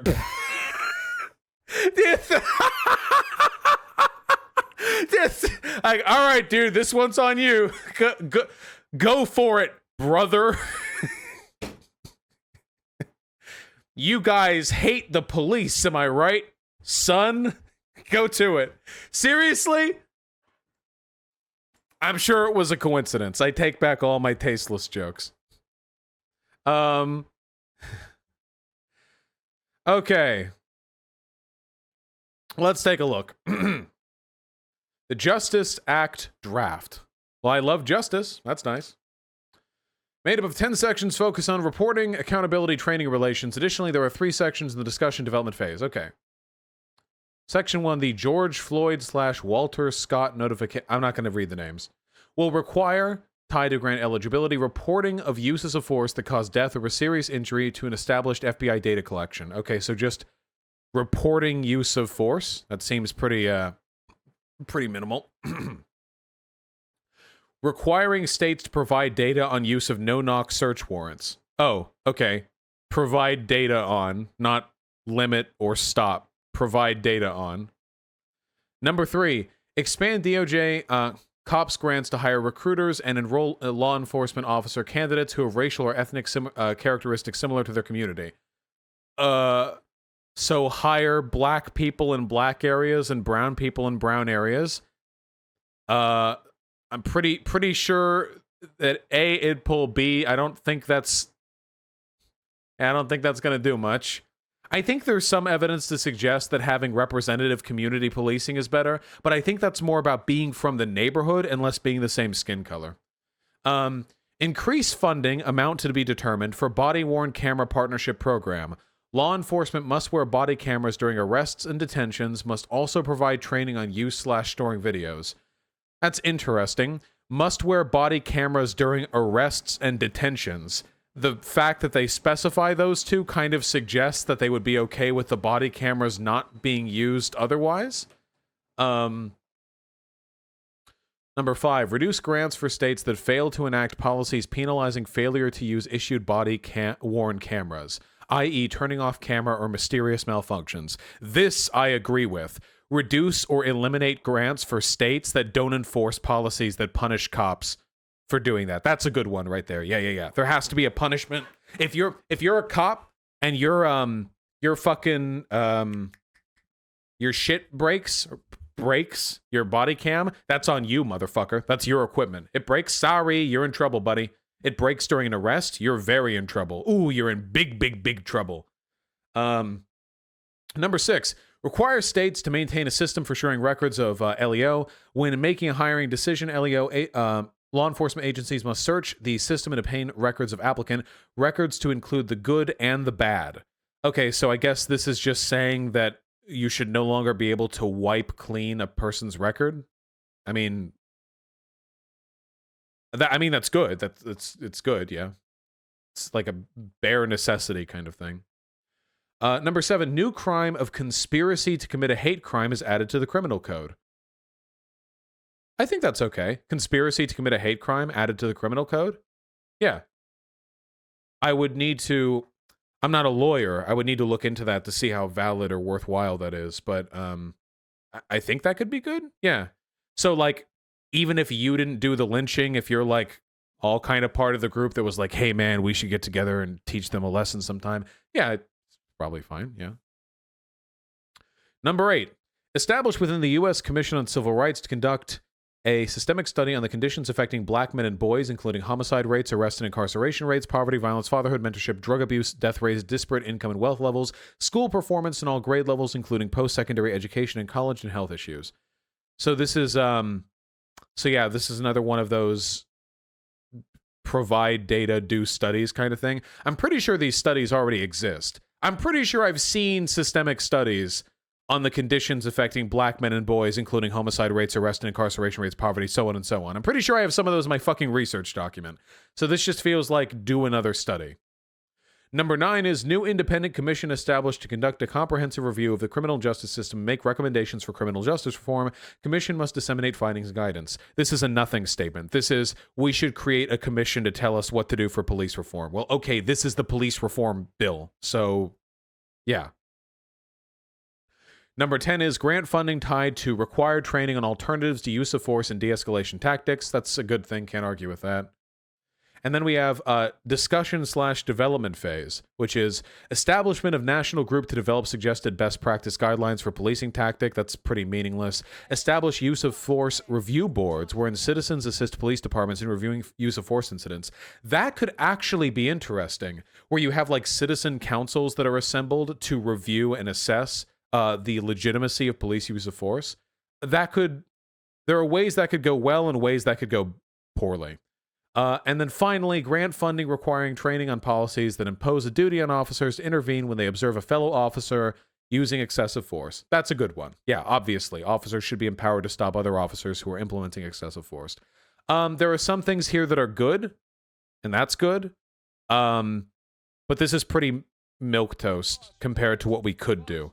So I'll admit I expected this to be worse. But a lot of this is like bare minimum stuff. A lot of it is symbolic, and only a few of these feel like they would actually be impactful.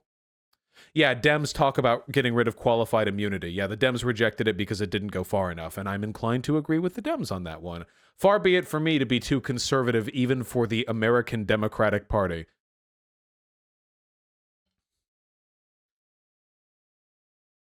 Don't accept concessions when you don't have to. All right. I mean, we're here, and I feel very safe being in this room. These are great people. We can't take their dignity away. We have to let them be able to do what they do better than anybody else. So I think we have to look at it that way. We have to be very, very careful. Police are so afraid today that they do something slightly wrong, and their pension's gone, their job's gone. Who knows what happens? No, they're not, dude. Wasn't there just a case where a cop was giving lessons on other cops of how to get away with murder by like planting weapons on the people who die, like how to get away with it, you know? No, the cops are not fear. Okay, wait. First of all, I need to clarify. Cops are afraid because conservatives are giant babies who are perpetually terrified of the consequences of their actions. So they are afraid, but their fear is illegitimate. Cops get away with a lot of shit. Life is ruined. Their wife or their husband will leave. The whole thing, it's a very scary thing to do. And then you look at safety. I mean, you look at that horrible human being that shot these two police, cold blank right next, just a disgusting, and then ran off. You look at that, this is a very tough job, and it's a very unsafe job. It's a very dangerous job. We have to give them back their dignity, and we have to give them back respect.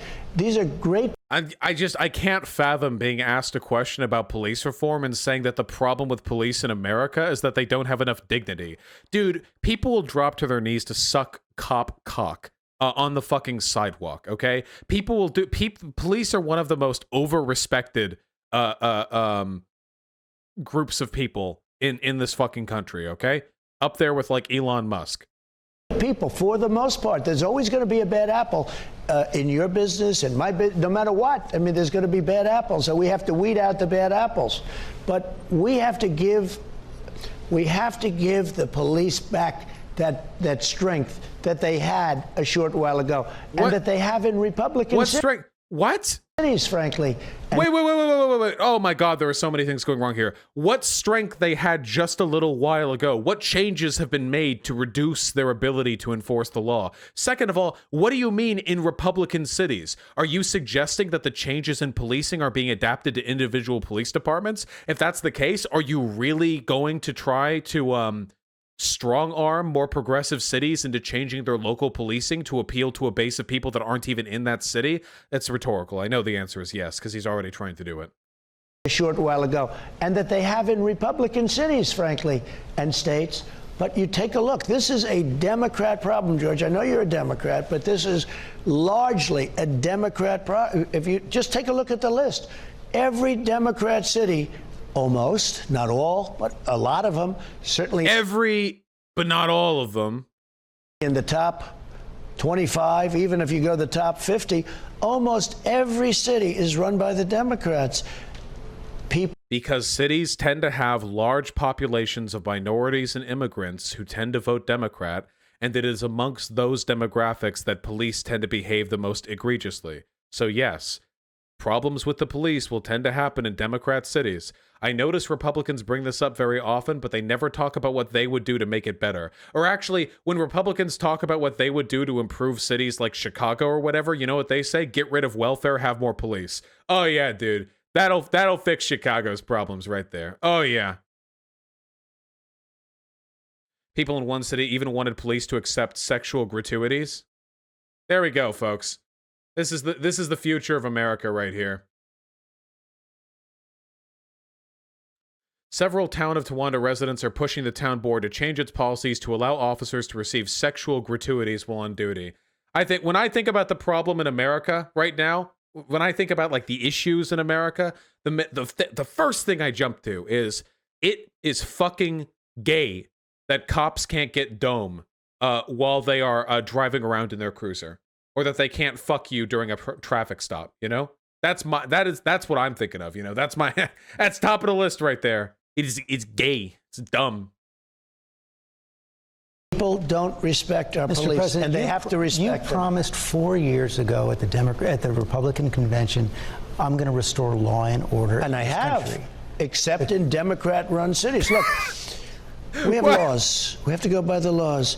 We can't move in the National Guard. I can call insurrection, but there's no reason to ever do that, even in a Portland case. We can't call in the National Guard unless we're requested by a governor. If a governor or a mayor is a Democrat, and they don't, like in Portland, we call them constantly. I just spoke to the governor yesterday because we're giving them relief on the fires. We're giving them an emergency declaration.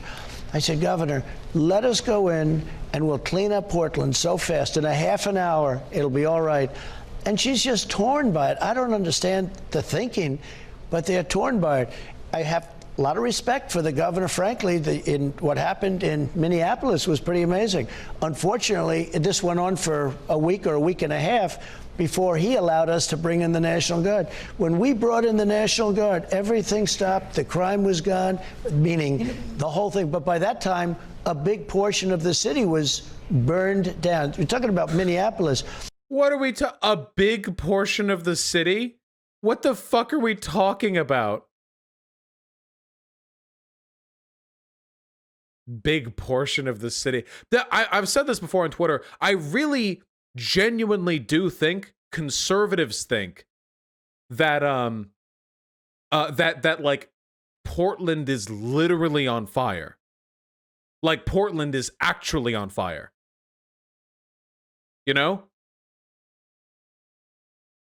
As opposed to like a couple of buildings in a specific group of blocks get burnt, they actually think the whole city is on fire.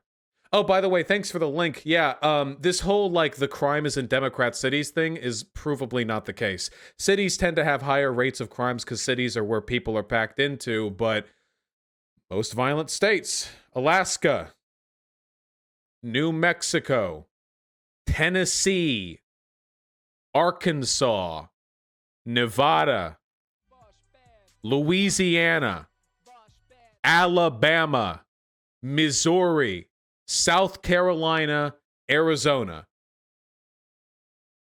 Are those all Republican? Every one of them? I think, yeah, New Mexico and Nevada, I think. The Democrat. Well, Nevada sometimes, yeah, Nevada's purple, swings a little. Say there's a pretty hard red tendency here. New Mexico is blue, though. Yeah. Credit where credit's due. Generally speaking. Yeah, because Republican policies are dog shit, and Republican governors run their states into the fucking ground over and over and over again. But you know, just a reminder. In Seattle, we let them know we're coming in. They took over a big chunk of the city, 20% of the city. We said we're coming in. As soon as we said that, the police department went in, and these other people were exhausted. But had we not said we're going in, we were ready to go in. We were going in the following morning. Wherever you have... I can't. We're done. Goodbye. I can't. I can't. 20%. What? Okay. Just let me off this train. Next one comes from Flor Crusetta. She's from Harrisburg, Pennsylvania. She has not voted before because she just became a citizen. Oh, nice. Very good. Thank you so much. Hi, Mr. President, Thank Mr. you. George. Hi, everyone. My name is Flor Cruzeta. Sorry if I can't hold my I tears. love what you just did. I came in 2006 with my mom from Dominican Republic. Sorry. What's gonna happen? Oh no, is this gonna be like, thank you so much, Sir President Trump? Thank you so much, God Emperor Trump, for everything you did to personally allow me to become a citizen of this great country.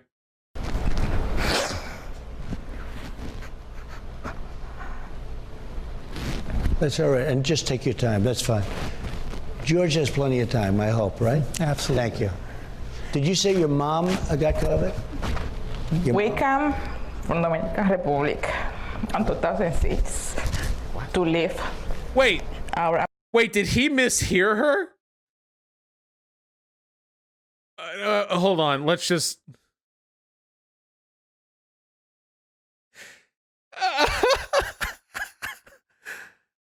American dream. But she forgot how to take care of herself. And she died last month. Sorry. Terrible, and that's okay. It's okay. She have breast cancer, but it made metastasis on her brain, bone, and lungs.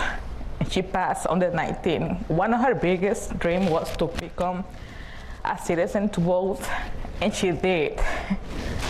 She did 10 days before she died, and I did it too. She pushed me so hard to do it, and I did it this past 28.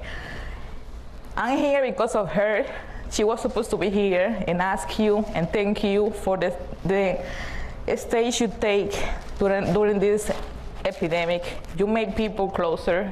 We lost our job, but we learned how to love our family. So I'm saying that from her. Very nice. Her question for you was, because she wrote this question, what would you do for our immigration system? What would you change to make more people like me and like her to become citizens and vote? So we are doing something with immigration that I think is going to be very strong, because we want people to come into our country, people like you and like your mother. And that just shows how vicious the COVID is, especially when you have another problem. You have a heart problem or another type of a problem. And it's a very sad story. But we want people to come into our country. We want them to come in, a lot of people, but we want them to come in through a legal system, through a system that they love our country, they work to come into our country, a merit system. And we're working on something very hard right now. He's not going to answer. In a very short time, we're going to be announcing it. What? And I think it's going to have quite an impact. I think it's going to be something that actually will be popular for all. I mean, as far as your situation with your mother, that is just devastating, because I can imagine how you feel. And sounds like a great woman. And I'll tell you, I'm pretty good with people. She gave us a great daughter, a great child. What she's done with you, the way you are, the love that you have for your mother. I can see that. It's hard. This is so difficult to watch.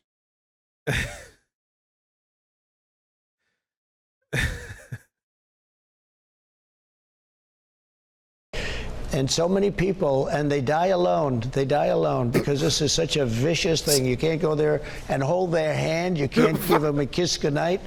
It's a terrible, terrible thing. And hopefully the vaccines are going to be very soon. Hopefully. She died of cancer. He doesn't know. He doesn't know.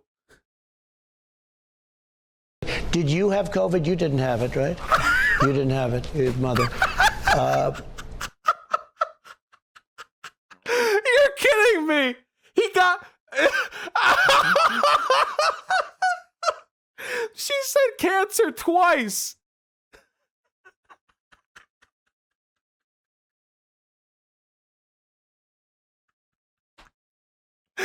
I can't believe this fucking guy is the president. Holy shit. Wait, the description says COVID-19. Wait, what? Wait, am I getting fucking double reverse boomerang memed on? The description of the YouTube video attributes her mother's death to COVID-19. She said cancer. She said breast cancer. Yeah, she said cancer. What is happening? What?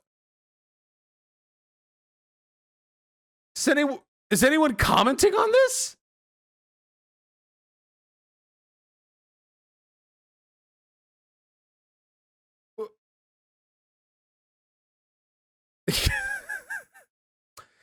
You see, Trump is just wisely alluding to the mainstream media conspiracy where they will attribute deaths that were not from COVID-19 to COVID-19. You see, he's showing them he's onto their game. He's signaling.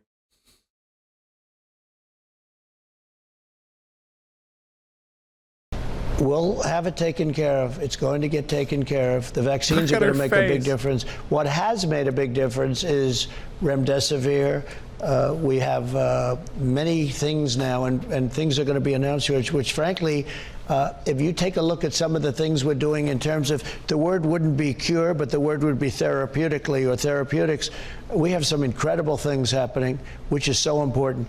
And I view that actually in a certain way as more important than the vaccine, where you can go into a hospital and get your mother and give her a transfusion or a shot, and they can get better much faster. So we have some of those things, and they've been very, very successful, but we have others coming out.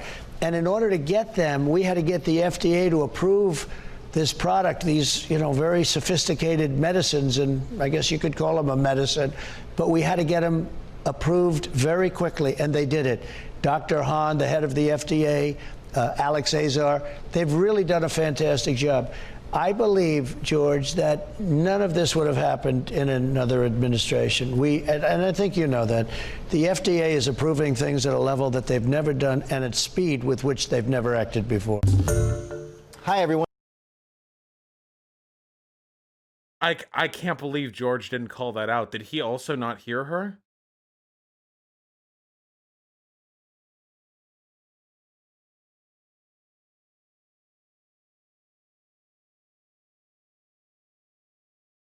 If you believe it's the president's responsibility to protect America, why would you doubt? Town hall asked transfiguration. Our late mother wanted to ask. Okay, this person did an interview with them after the fact. The lady. Holy fuck, dude! That is incredible. That really is amazing.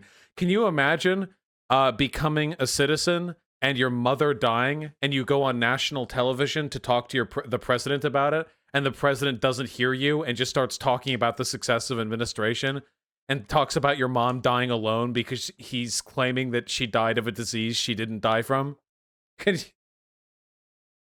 Oof.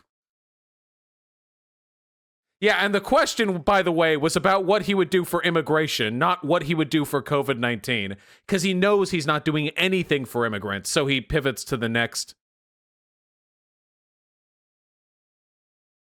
Wait, the mother had breast cancer, which metastasized and spread to her spine and brain. The mother then got COVID-19 and died, I think. Wait, is that true?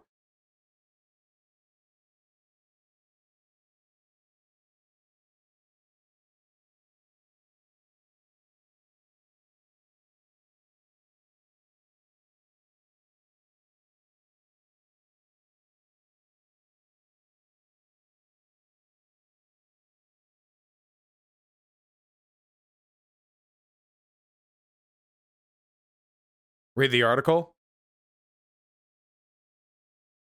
The lady said she died of cancer metastasizing. Yeah, that's what I heard as well.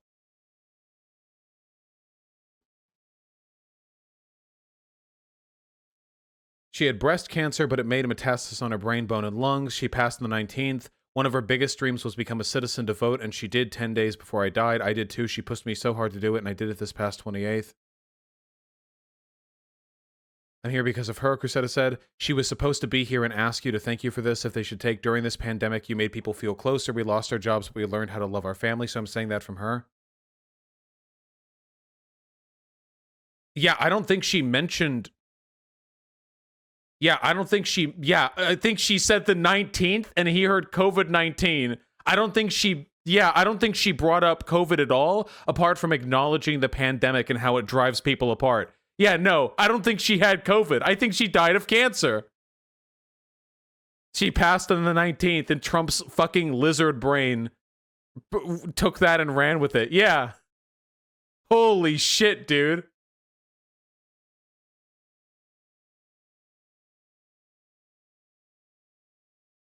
Yeah. All right, well, sorry, I'm a dumbass. No, well, no worries, no worries. It's confusing because the ABC people, they also list COVID-19 down here. But check the article comments? Why would I ever check the fucking article? Who checks the comments of an article?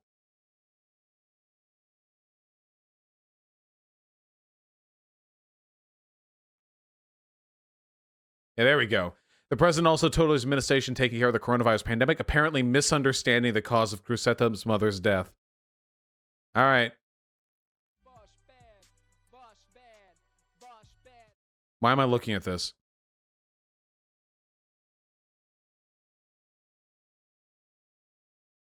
Why? I don't care. We're almost there, folks.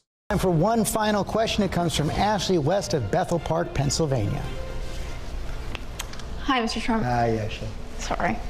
My question is, what has been the most difficult part of your presidency, and what have you learned from it? So I don't care about any of this jerk-off shit. I'm here to see him get lambasted by voters. And now to the race for 2020. ABC's Town Hall with President Trump aired. Oh, is this it? This is the highlights reel at the end of it, okay? This is the highlights reel. Okay, fine. If this is the last one, and we'll for watch one it. final question, it comes from Ashley. And what have you learned from it? So I think without question, I would say, because things were going so well, I think I'd have to say the whole COVID, the China virus, as I call it, because it comes from China. I think it's a much more accurate term. But it's been very difficult. It's been so sad. As an example, talking to you about your mother, it's just such a sad situation. Yeah, we're getting there. We will get there. He did it again. He did it again. Yeah, COVID-19 is very sad. Like how your fucking mom died! Yeah, it was very sad. There, we're going to, it's going to happen. But it's been a very difficult, nobody's seen anything like this probably since 1917. What did you learn from it? Ago. I learned that life is very fragile. Like steering a child, by the way, with Trump. I knew people that were powerful people, strong people, good people, and they got knocked out by this and died. 6 people. It was 5 until about 2 weeks ago. Now it's 6. Remember when he was saying that it was just like the flu? But I've learned that life is very fragile because these were strong people, and all of a sudden they were dead. They were gone. And it wasn't their fault. It was the fault of a country that could have stopped it. And I made a great trade deal with China. Anybody was a whole. I feel so differently about that deal now. It's a great deal. It was good for the farmers, good for the manufacturers. Party of personal responsibility. By the way, what exactly could China have done? Like, when the outbreak started in China, it's not like they had any idea what it was to begin with. They were operating as much in the dark as the rest of the world was. Like, China pretty immediately locked itself down. Like, I'm not saying they were perfect, but China did a significantly better job than we did locking down. But I don't view it the same way. It was good for us, but I don't view it the same way because of the horror of this disease that really could have been stopped at the border. They could have destroyed Wuhan with a nuke. Ah, that's true. That's true. They could have nuked the city. Could you have done more to stop it? I don't think so. I think what I did by closing up the country, I think I saved 2, maybe 2.5, maybe more than that lives. I really don't think so. 2.5 lives. He's melting. Did a very good job. I don't know if that's been recognized. We've made a lot of governors feel good. We've made some reputationally, we've enhanced their reputation. They didn't have anything. We got them the supplies, we got them the ventilators. We've made a lot of people look good that shouldn't look good, to be honest with you. We're out of time, Mr. President. Thank you for your time. So that's what he learned from his presidency, that he did the best job possible, and that frankly, he did so good of a job that he made other people look good when they didn't deserve it. That's what he's taken from his presidency. Yeah, 2.5 lives, yeah. I have a migraine.